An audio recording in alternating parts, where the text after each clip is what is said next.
Welcome to another edition of Everyone Hates Cleveland, the podcast. I'm your host, Jim Pete, joined again by Nino Colla, my co-host.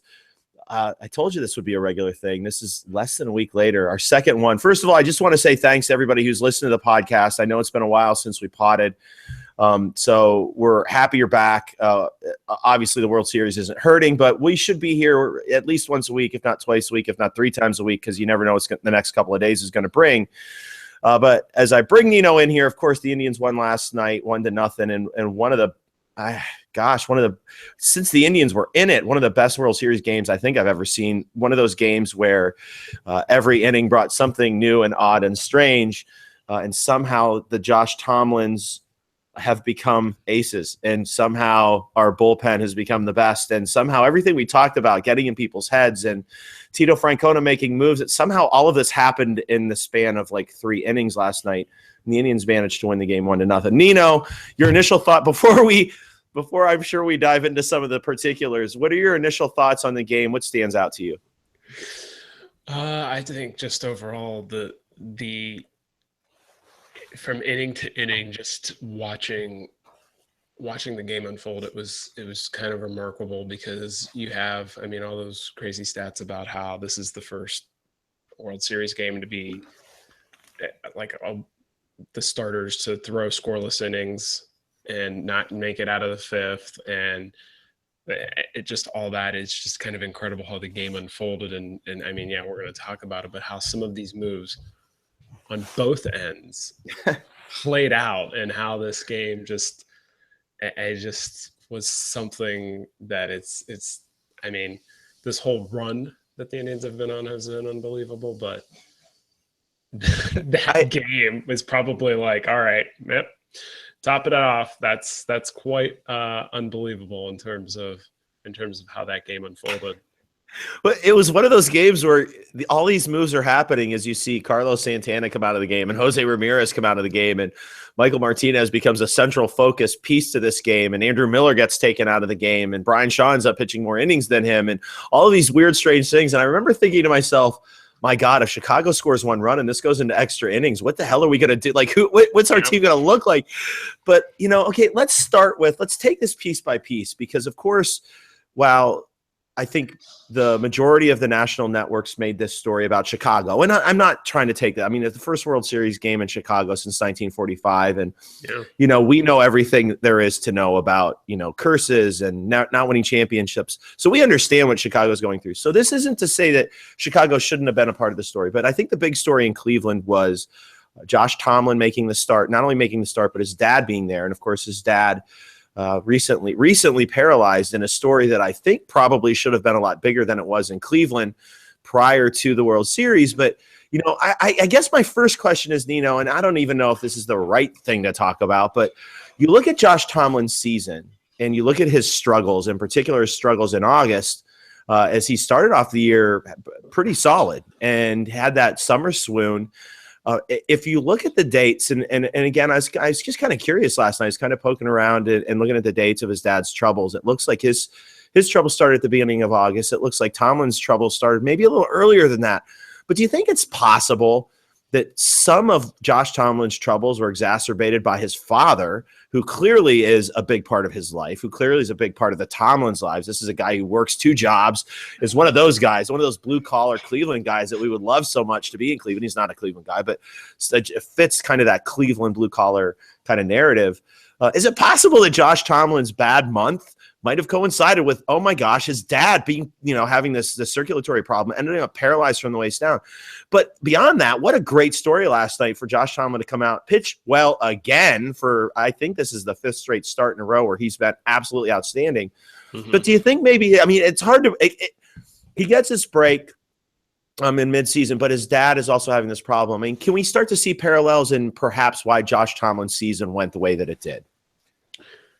I think you listen to the teammates of Tomlin talk about how unflappable he is, and just all sorts of stuff about he's just a gritty workhorse who doesn't really let the emotions take advantage of him or get the best of him in any situation.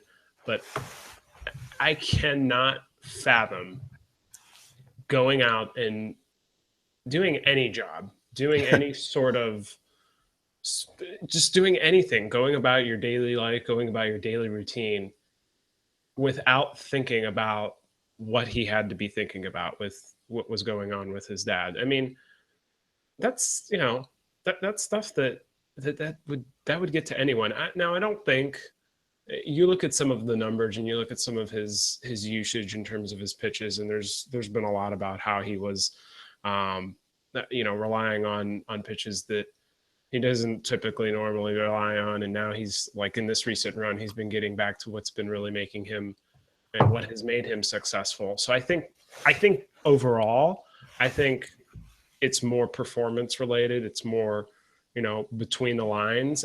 I think that attributed to it. I think definitely that would had to be weighing on him, and the fact that he's flying back to Texas and coming back, and he's with the team and he's not with the team. I think that would just inherently, I think that would mess with anyone. So I think that had a little bit to do with it. I don't think that was the overriding factor, because just hearing who Josh Tomlin is and how he goes about his routine and how he goes about pitching in a ball game and just his overall demeanor. I don't think that was all right. This is it. This is the reason. This is why he's as bad as he is in August. It's because he's dealing with this stuff with his dad. I think it played into it, but I don't think it was something that really hindered him in the biggest sense.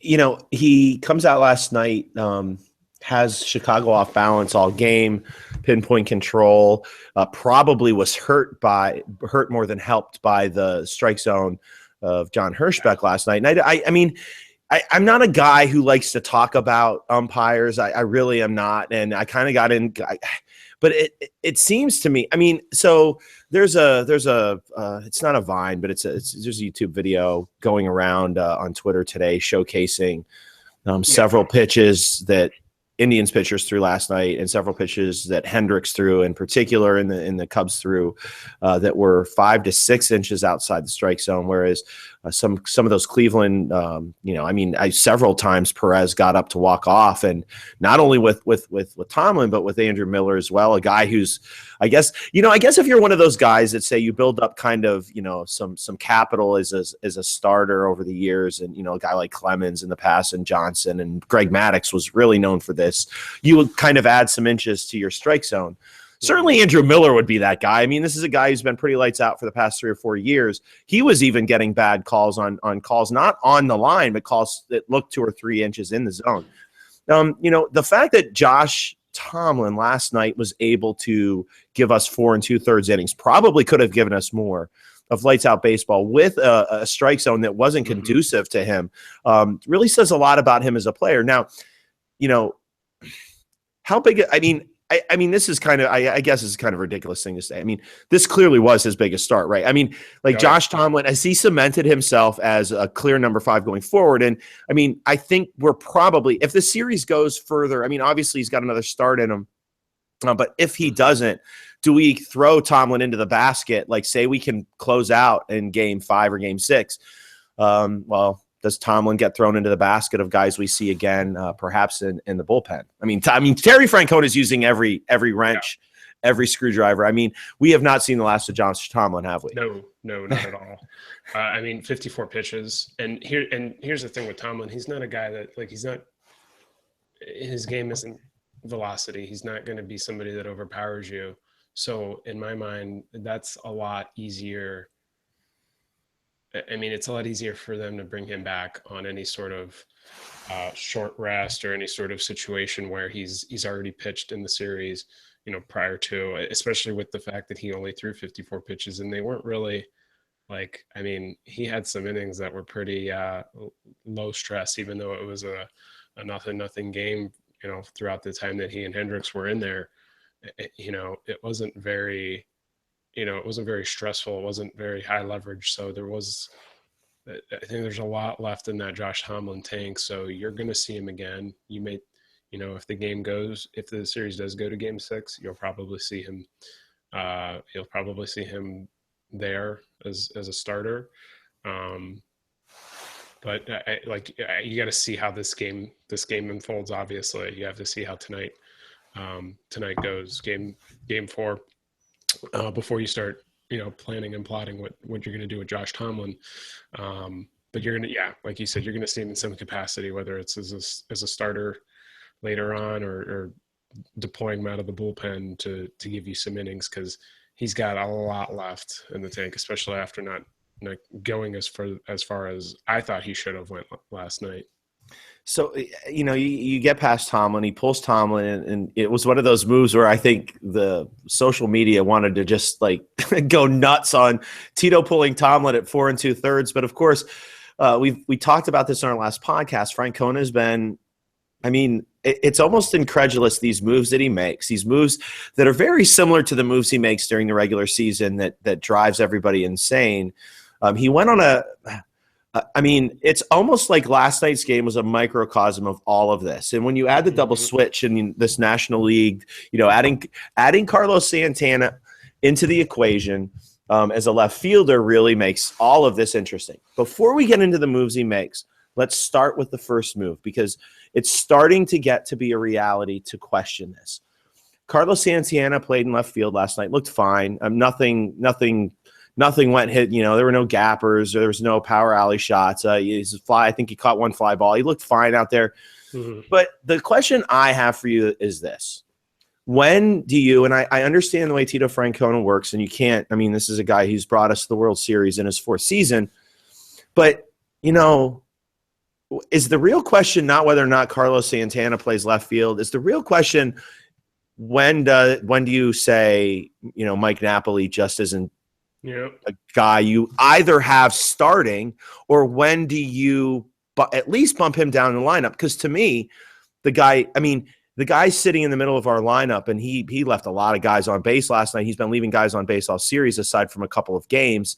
You got Jose Ramirez sitting right there. You've got other guys sitting right there who could perhaps move into that spot. It's not like the Indians are hitting, but Mike Napoli seems to be kind of that fulcrum. Do you stick with him as the guy? He's been there all year, or is it time now, especially with kind of you're playing against the Cubs, you're playing in a National League park. Is this the time to put Carlos Santana in at first base and to bench Mike Napoli? At this point, it's a 2-1 series. At this point, you're up, you're on the road. Like you said, this is a National League game for the next 2 games here, win or lose. I don't think that it's a bad move at this point. You're looking at a guy that, for stretches through the season would absolutely carry the offense in Mike Napoli. 100%. He had stretches where he was the guy, and that's hard to look past in terms of looking at this. This is the World Series. This is the biggest series of the year. These are the biggest games, and to take a guy that clubbed over 30 home runs and knocked in a bunch of runs, to take him out of the lineup, that seems unfathomable. But he hasn't been hitting. He has not been producing. He's like you said, he's been leaving some guys on base, and he's been coming up in situations where you need him to come through, and he hasn't. And he's hitting in the middle of the lineup. He's getting the 4th most at bats in this lineup. You can't continue to do that when you have a guy. You can't sacrifice what Santana has been doing, because Santana's been productive. Even if he doesn't hit, he gets on base. We all know this. It's the beauty of Carlos Santana. It's the reason that people go crazy over him, because they think he's terrible because he has a low batting average. But guys, there's value in him. He walks. He does things to make himself still productive. So in my mind, it's absolutely the right call, at least for tonight in Game 4, to say, you know what, let's again, this isn't playing Carlos Santana in left field to get him in the lineup, like you said. Like, Mike Hatter's been hammering the point home. This is this is keeping Mike Napoli in the lineup by putting Santana in left field. And You can say what you want with what that entails if you put him out there, the risks that are involved, having a guy who's never really played out there, playing his first, innings, like real innings in left field, previous occurrences be damned. Playing him out there, this is a Mike Napoli thing, and Mike Napoli isn't hitting, and it might be for right now, for tonight, with your best starter on the mound, you're going to be in a close game, so you put Mike Napoli out there and hope he runs into one the way that he's swinging the bat. Okay, but I'd rather put.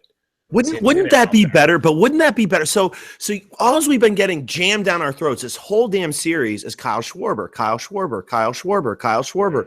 Wouldn't it be better? This is just me. It's almost like Napoli's the Totter to his Teeter. Wouldn't it be better to have Napoli on the bench as a guy you can bring in to find exactly what you just said, to get that one pitch? And don't you think that Mike Napoli, this great guy in the clubhouse we've been hearing about all year, don't you think he would be okay with? See, this is the thing that drives me nuts. Part of me says, well, Francona's doing it because this is what he wants to do. This is his thing. He's a clubhouse guy, keeps the clubhouse happy.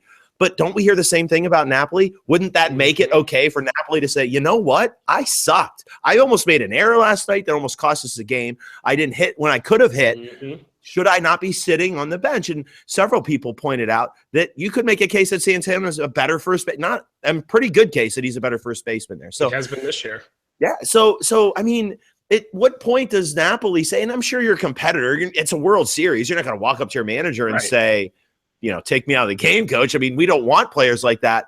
But it seems like a no-brainer. It to me, it does. And it's not. And you would think that it's not, hey, we're benching you. You're not starting. You're not playing. Like you said, there's plenty of opportunity for them to use him. And then if Tito's going to be double switching, it's not like, okay, Napoli's not starting. It doesn't mean he's not playing a good portion of the game. They could do what they did last night and do a double switch, and Napoli is in there in inning 5, and then he's playing then he's playing the majority of the game anyway. So it's like you're looking at a situation where, and I don't know, I've read some stuff and heard some stuff that I guess it's Santana's been, hey, Aaron, I'll do whatever I need to do. I'll play left field, whatever makes this team better.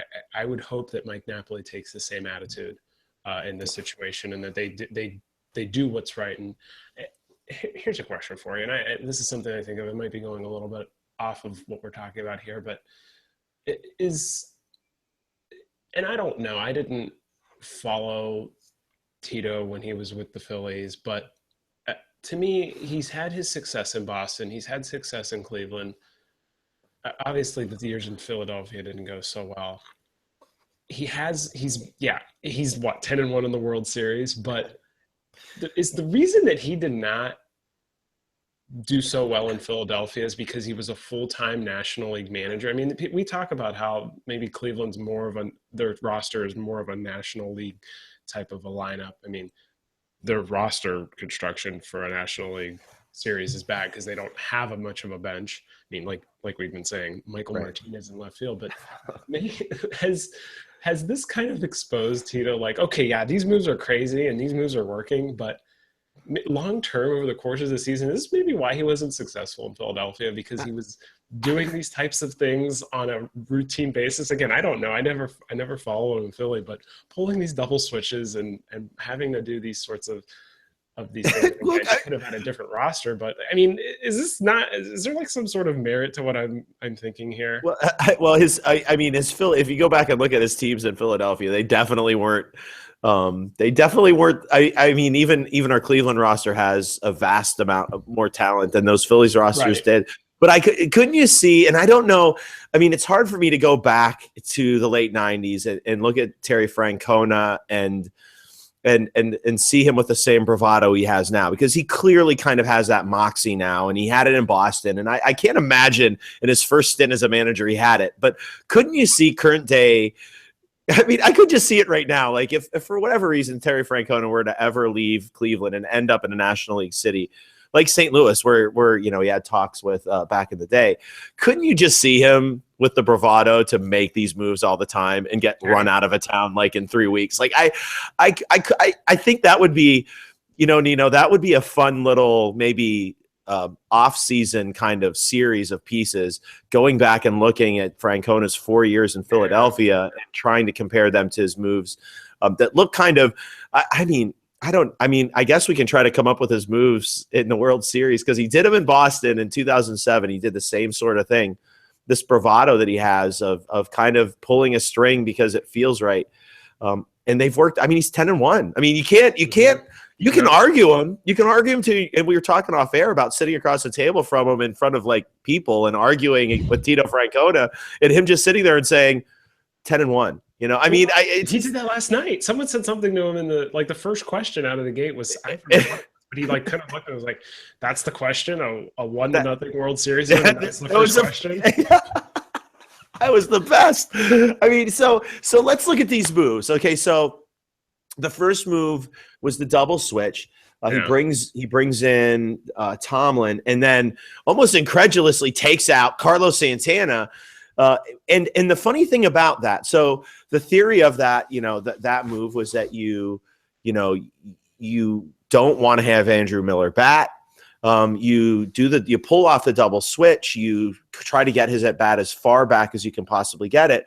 So the switch should, in theory, be with the guy who's going to bat ninth. Santana was batting seventh down the line.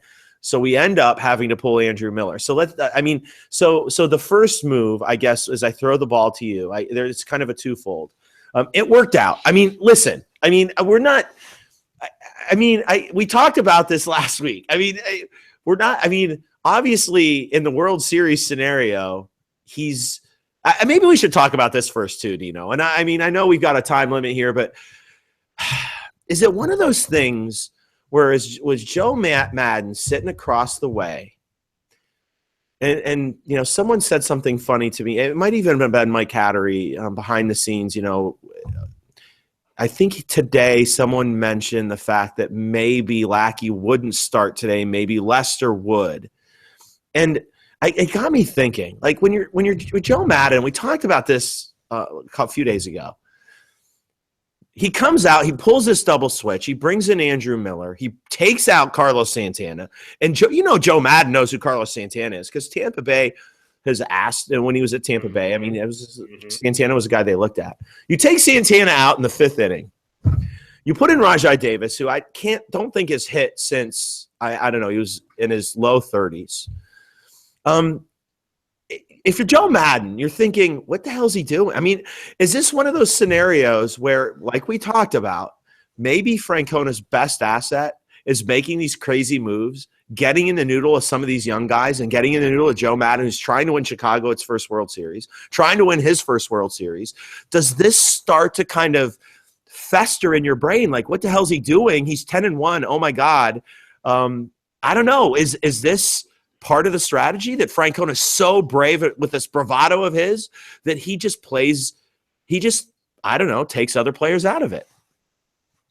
I don't even know. I don't like. I really don't. I sat there last night just kind of like, what is he doing? Why is he doing what he's doing right now? I mean, this shouldn't be working, but it is. And like, who am I to sit here? Like we said, like, who am I to sit here and argue with it? I tweeted it out when it happened. I'm like, this is a dumb move. This is stupid. This is not. Tito is not being smart here. But my first tweet, the first tweet I saw from you was, "I'm driving to Chicago. Tell me what's happening." And I was like, what? Are you really? I'm thinking you got tickets. Oh, no. No. Oh gosh. I didn't mean to. It was just, you and I, we do go on these tirades on Twitter. I just wanted to share that. I'm sorry. Go ahead. No. And it's just like, and then there was some people after me like, "Oh, Tito's brilliant." And just, you can make a move. And I hammered this home, and I'm going to keep saying it, but you can make a move. And it could be the wrong move. It could be the one that doesn't make sense, and it can work. And he's done it before, and he will do it time and time again. It doesn't mean it was the right move. And that's fine. And that's baseball. And that's great. And this is what's awesome. But I don't know. I really don't. All right, so let's kind of go through these moves because bringing in Andrew Miller at any point. And I think I think we can all agree that Francona's mentality from the beginning of September until today has been to keep his pitchers pitching at the highest level. And when I say that, I'm saying not dropping in velocity. We've seen him do it with Kluber. We've seen him do it with Bauer. We've seen him do it now with Tomlin. Where we've seen where when Tomlin even loses a mile per hour on his fastball, we've seen him get tagged kind of out of the blue with home runs because, of course, he loses just a little bit off of his pitches. So the surprise move to me again wasn't the Tomlin move. You bring in Andrew Miller, and I guess you can nitpick. Maybe he should have left Carlos Santana, and it played out that way. I mean, was that first move? I mean, the first move didn't really set me off, other than kind of raising my eyebrow that Carlos Santana came out of the game.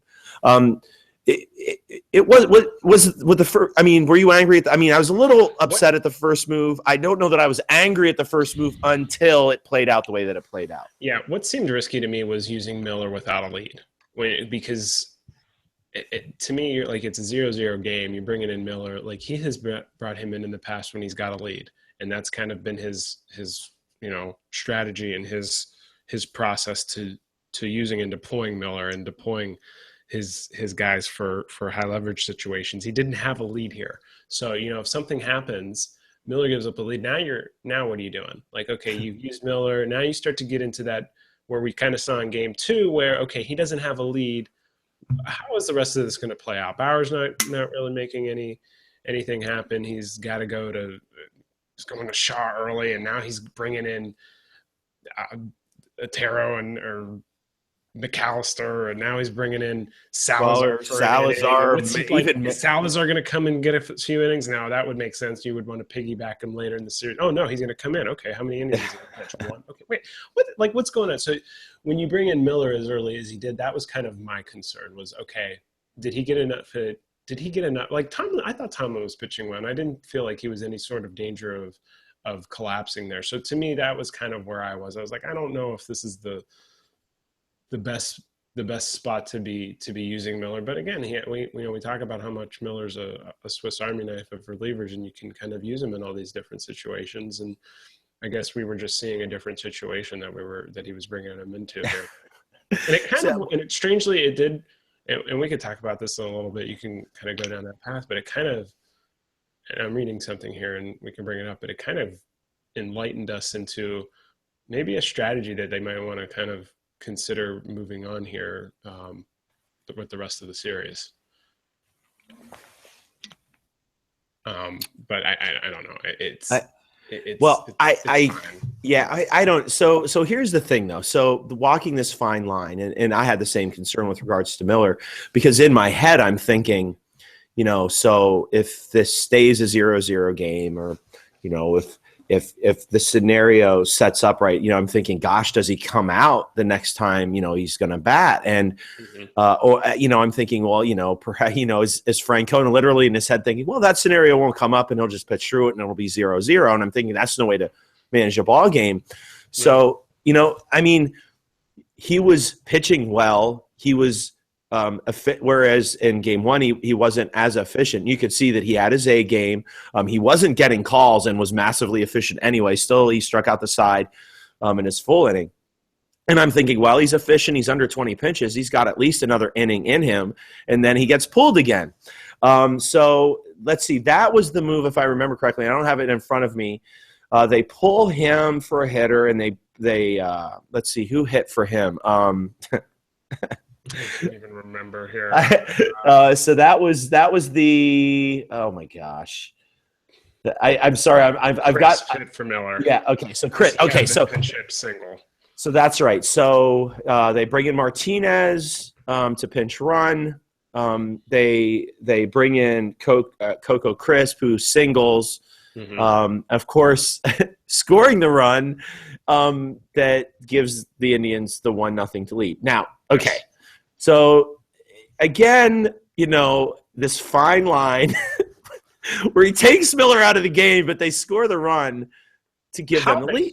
Can we talk about how they scored the run, though? Like, okay, Perez gets the single. Yes. Okay. You bring in Martinez for Oh, Perez. okay. So now I'm like, oh God. So now they you're taking take out Perez. They take So- Perez. Yeah. So now you're bringing in Gomes. Now again, in a story that hasn't been told at all because it's now a national media story.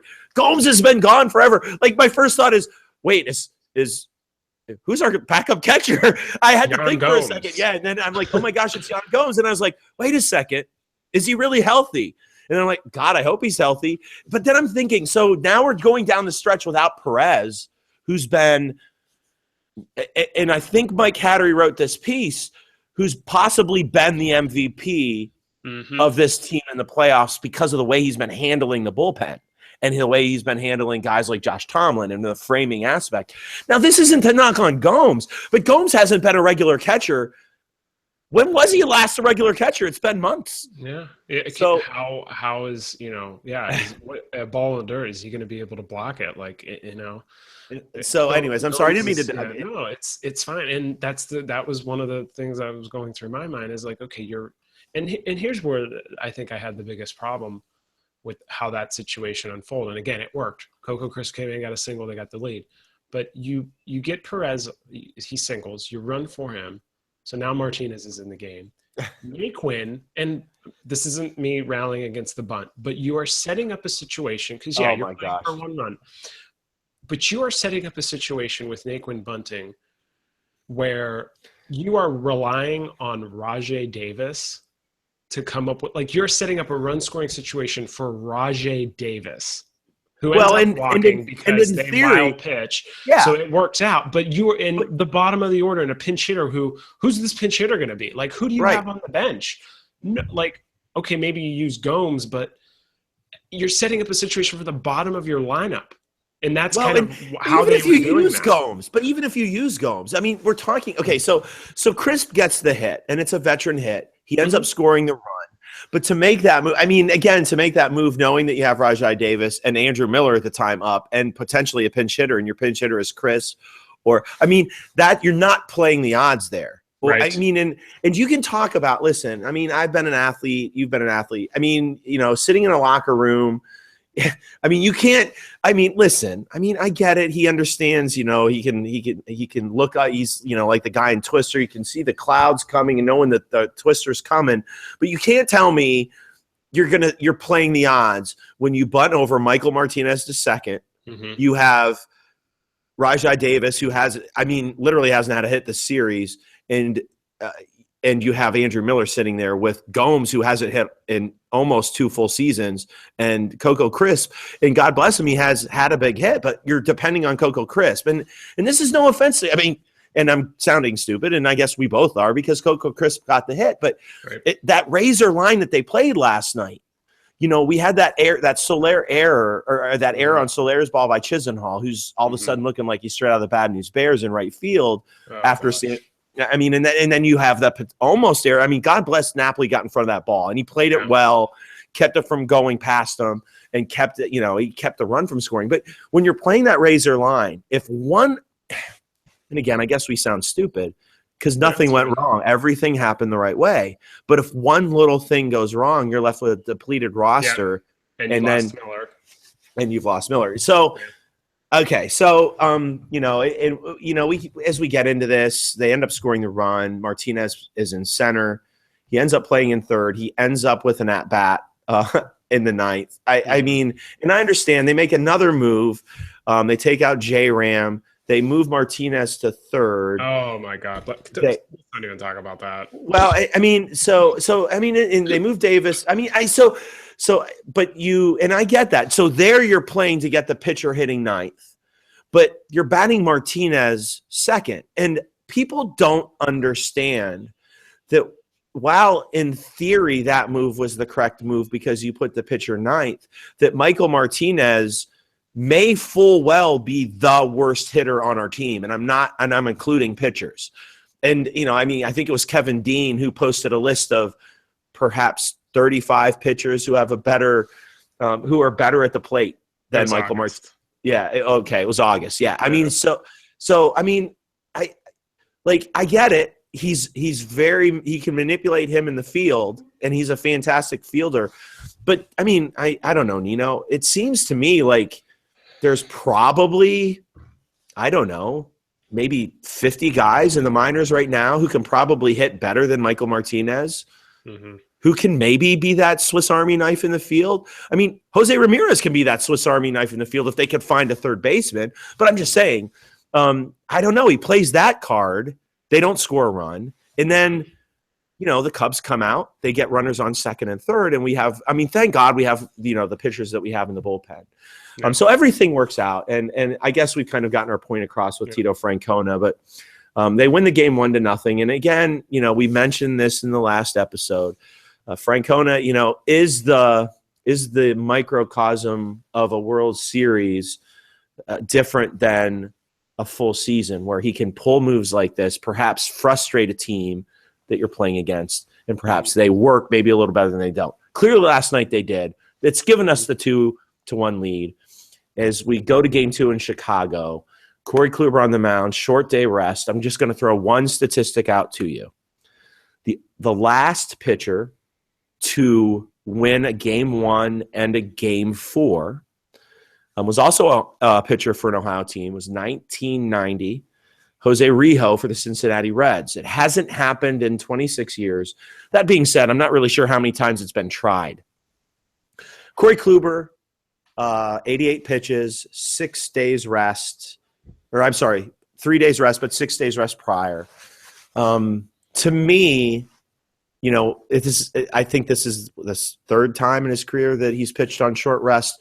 Really a small window. He wasn't great against Toronto, but it seems to me that we could be getting maybe the good Kluber tonight. I mean, it's hard to say, but with only 88 pitches, having the 6 days prior, so he's pitched once in 9 days, I kind of think that we're going to get the zeroed-in Kluber tonight. Yeah. What are your thoughts? Yeah, I think you're gonna see it. It just at this point in the season, it's not like this is the first time. Like, he did it earlier. He did it in Toronto, and he was fine. I think we're gonna be fine tonight with Kluber. You may not win the game, but you're gonna get a good effort from Kluber. You're gonna get. I think you're going to get his prime stuff. I think you'll see somebody that'll go out there. He's been in the zone in this postseason. He'll just be able to locate. As long as he sticks to the game plan, they're going to be fine. I don't think he's going to be able to hit what he normally hits on his fastball. And as long as he's got that command of that other stuff, that secondary stuff, I think he's going to be fine. I think Kluber's kind of the least of our concerns for tonight. I think it's just going to be interesting to see how it plays out if they do fall. At this point, though, you're up 2-1, so it's a little bit of a different situation. It kind of like how it was in Toronto. It's like, okay, you're bringing him back on short rest, but if it goes completely south, it's not all that bad. But if it goes the way that you want it to go and it works out, then it's one heck of an advantage to have, and it's why you kind of pull this move, because you're in that position. You can, it's better to go for it and get another leg up than to go some different route and kind of get leg behind. They're in an advantageous position right now, and I think it's fine taking advantage of it, regardless of what happens with Kluber tonight. I mean, they win tonight, Nino. They win tonight. You have 3 elimination games. Yeah, they lose. 2 at home. They lose tonight. They have a best of 3 series, and 2 of them are at home. I mean, it's there. Have another Kluber start. Yes, and you still have another Kluber start. And as we talk about Kluber, I think the kind of plus and minuses of Francona. I think going back to the game 1 start, where people thought they may have pulled Kluber too early in that start with 88 pitches, might that have been his first chess? I mean, clearly, to me, in this series, that was the first chess move from Francona. He pulls Kluber in game 1 with 88 pitches, knowing that he's going to pitch game 4. It was a good move. It was a great move. I mean, at the end of the day, knowing that you have Miller coming in, you have the Miller, Shaw, Allen with 3 innings. I mean, that to me is the ideal situation. Yeah. So now you've got Kluber healthy. You've got him at 88 pitches. You should have a full strength Kluber. And the best part about all of this, they still have full strength Miller because he only pitched, I think 16 or 17 pitches last night. You really, you have probably the one guy that if you see him tonight, you're only going to see a pitch or two from is Brian Shaw, but you basically, other than that, are at full strength. And Tomlin, of course. I mean, you're at full strength. You still have Salazar there sitting. You still have Merritt there. We don't know what they're going to do with him. So the Indians should be going into this full strength. I have two more things to talk about. Do you think tonight you were going to see – okay, so I guess this is a two-pronged question. Is Santana going to play left field, or is he going to play first base?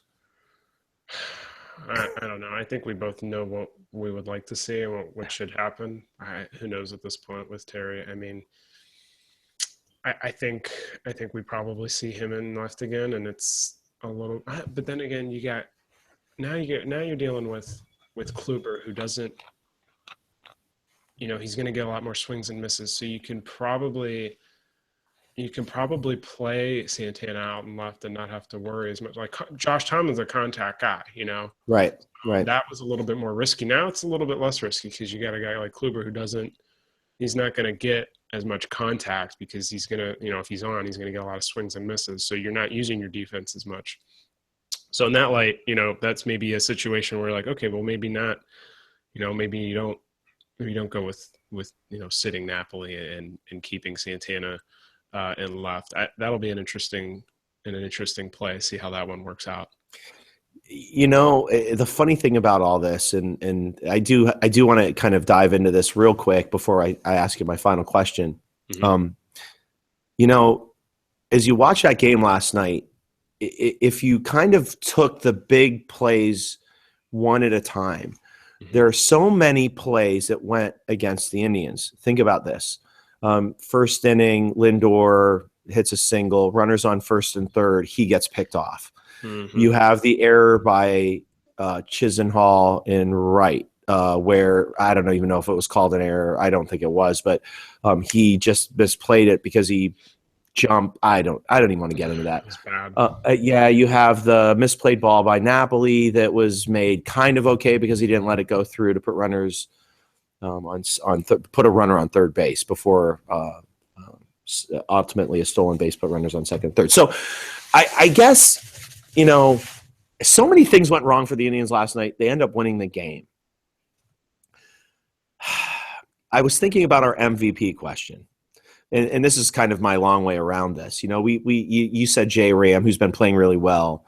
I said Kipnis, who has not been playing well, has had a decent hit here and there, was playing okay in the field. But, is there a clear MVP for this team right now?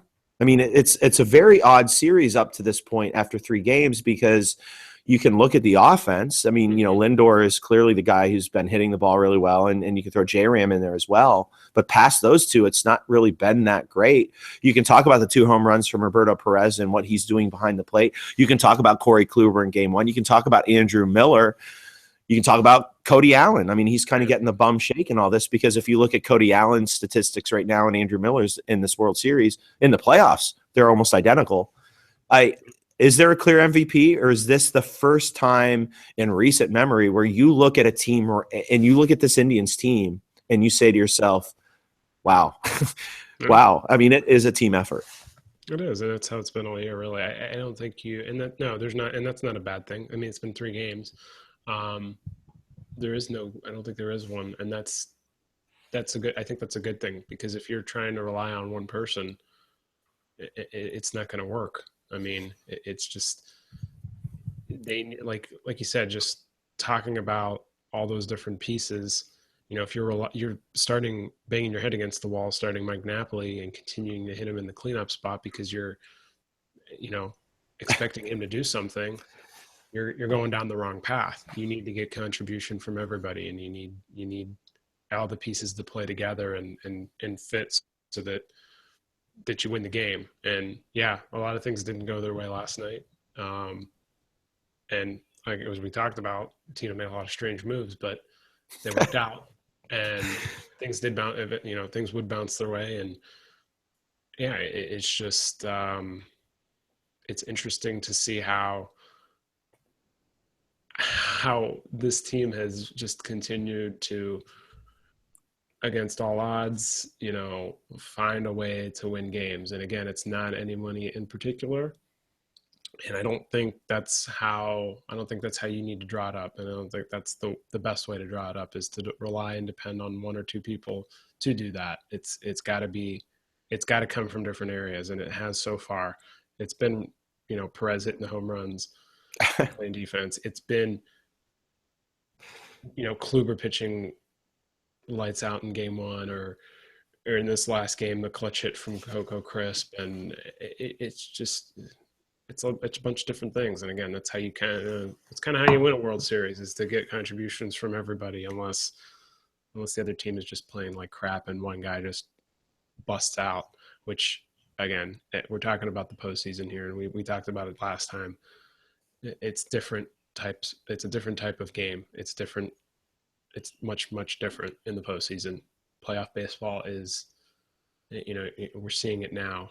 It's not, the Cubs, great offense, but that's not always going to carry you to a victory when you're talking about really good pitching, and it's not always going to work out that way. I gotta tell. So my final question to you is this, and as you're saying all of this, I think about this team, and I can't help but think future. But my final question to you is this, and this is kind of the final Tito move that we'll talk about. If you are Terry Francona, Nino, and I know that just thrills you. If you are Terry Francona, who is your Game 5 starter? Well, now it's Bauer, but I think it should have been. I really thought that they should have went down. I mean, yeah, you want Tomlin hitting in the National League Park, but I think it would have made much more sense to align it Kluber, Tomlin, Bauer, Kluber, and then Game 5 is you start Merritt, you start Salazar, some sort of mishmash, and then you bring Tomlin back in Game 6. And now it's looking like, Bauer, and now it's looking like, okay, we're going to go with a 3-man rotation, which is fine. My Game 5 starter is, at this point, we'll see what we get with Trevor. I mean, I love him. I think he had a lot of, he wasn't able, this is something that, Mike and Adam Burke and I talked about last night. He wasn't able to finish. He was not able to get guys out. He would, get up. So I don't think Bauer had a bad start. It'll just be interesting to see how he adapts and kind of adjusts his game plan. Because he's going to need to, if he's going to get any sort of length out of a start on Game 5. He needs to figure some things out and kind of have a different game plan, because the one that he was going with in Game 2 was not working. It just did not look good, and I don't think it had anything to do with the pinky or anything like that. I think part of it is he hasn't been pitching a whole lot. I mean, that's the big part. Yeah, he needs to trust Perez. He needs to just execute a game plan, and he did not pitch terrible, but he didn't look like how he should, and he needs to get back to a better game plan, and I think he'd be fine. He at least gives you an opportunity.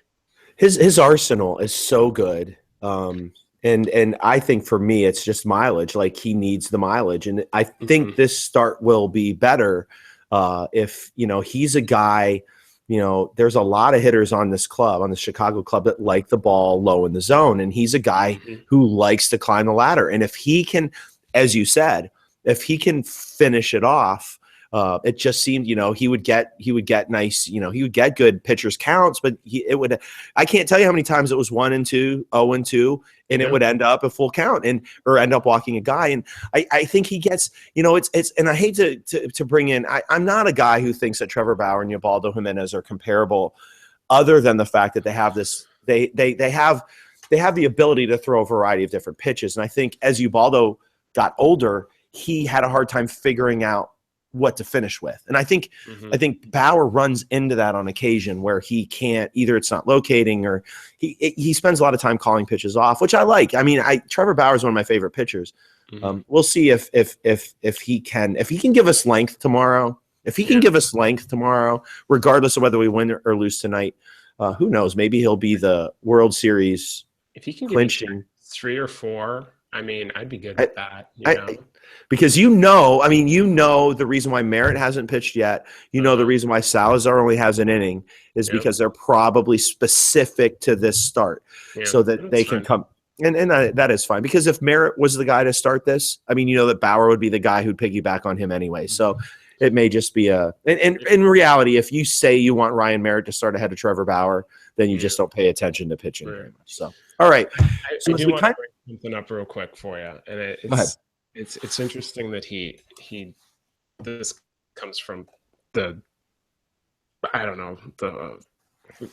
moves that were happening last night. But so I just read the latest August post on Fangraphs, and he might have stumbled, and Terry Francona speaking, might have stumbled into a matchup that he can continue to exploit with Brian Shaw versus Kyle Schwarber.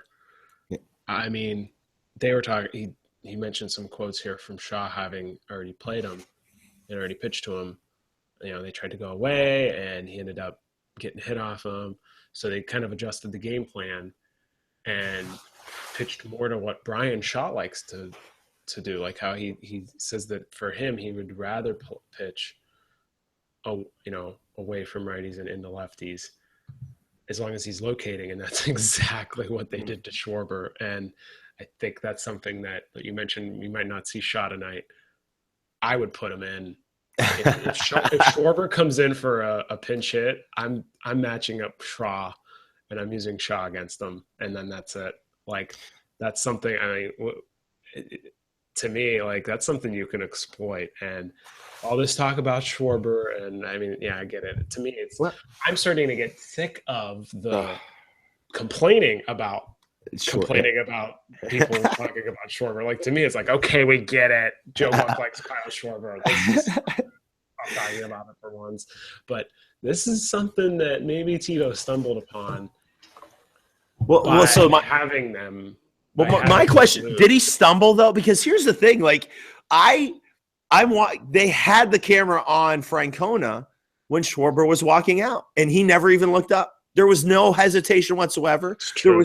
So I wonder, and this is where there was an interesting interview with Francona, with Antonetti sitting there with him at the end of September.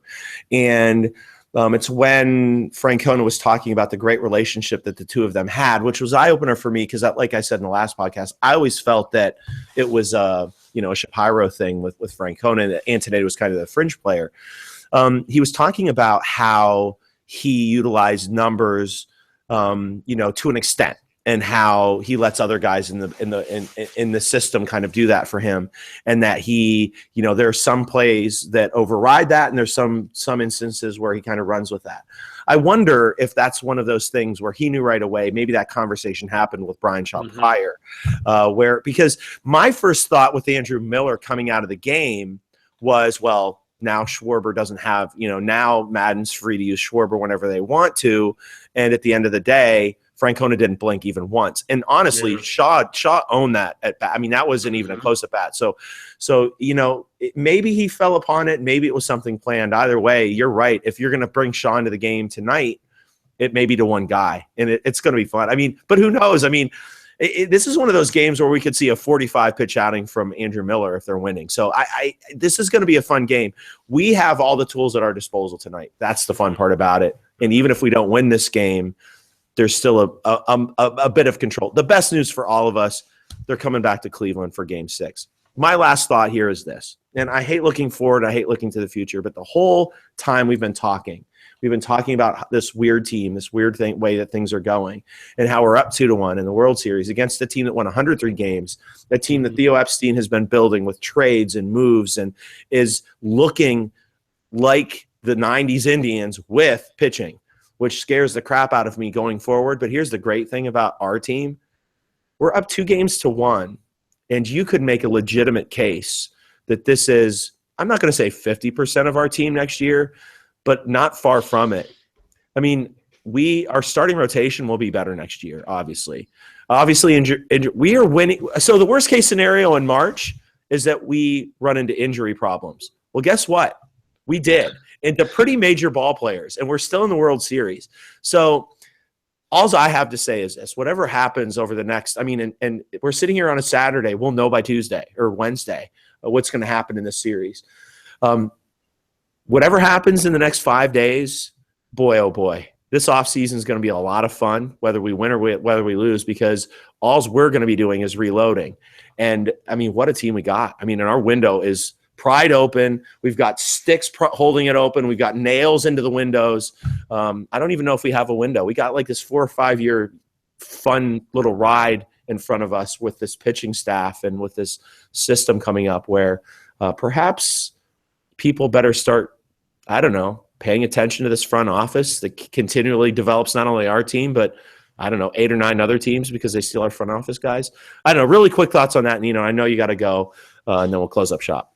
Yeah, you just need a team that in the regular season that is built to sustain and win you 90-plus games. And looking at the pieces that they have now and the pieces that they don't have because of injuries, they have that. And that's all you need. Because once you get to the postseason, it's a different animal, as we've seen. Because this team is not – like this team in the regular season, it's probably not winning 90 games. Let's be real here, because you've got one starter that that you can rely on. You've got another guy that they don't even like. They pitched him, and he's not even getting out of the 5th inning. They got another guy with a mangled finger, and then they don't have 2 starters after that. They'd be calling up people from Columbus. You've got kind of have Clevenger, this weird guy with catcher who hits 150. You have who had Bell's policy, your left fielder doesn't have any sort of an arm, and he's Michael Martinez played in the 9th. Hit bat in the 9th. Primary bench option. What else? I got into an argument with a Boston Red Sox fan last night. Tyler Naquin can't hit a fastball, and he's terrible defensively. Our outfield is terrible. So this team that we're seeing right now, yes, there's pieces on it that'll help them win a lot of games, but a lot of the pieces that would help them sustain over a season, we're going to have those next year. So yeah, you're giving yourself a good chance to get back to this stage because of the depth and because of the talent that you do have that's not here right now, but did in some ways help them get to this point. And at this point you're playing with a team that shouldn't be here, but in this sort of environment is thriving because of again the moves that are being made and just the situations that you can take advantage of being in the playoffs. Because you're dealing in a 7-game series, you don't have to think about the long term of a season. You don't have to go with a 5-man rotation. You can take advantage of these situations and these circumstances, which is great. What a weird damn series. What a weird damn season. Though, man. That's what makes it fun. My dad's a Yankees fan. I saw your picture with your dad at the stadium, and my dad and I grew up going to Indians games. That's how I became an Indians fan. That was the local team. So he had season tickets, and my dad, he kept saying "we" at the game or watching the game last night at the TV, and he's looking at this Cubs lineup, and he keeps looking over at me, and he goes, he doesn't pay attention to the Indians like I do. He's like, how in the heck are the Indians even here? He's like, where's Brantley? And I'm like, oh yeah, 11 games, Dad, 11 games. That's all I'm going to say about that. Brantley was arguably our best offensive player, and he hasn't even played this year. It's just, I don't know that you could script it any better than this. This is Major League 3, Major League 4, I guess, all put together. If they win this World Series, I'm sad. The worst part about Wednesday for me, if it goes that far, or even if we lose it, is that the season's over, because I don't know that I'll bond with a team more than I bonded with this team this year. Yeah.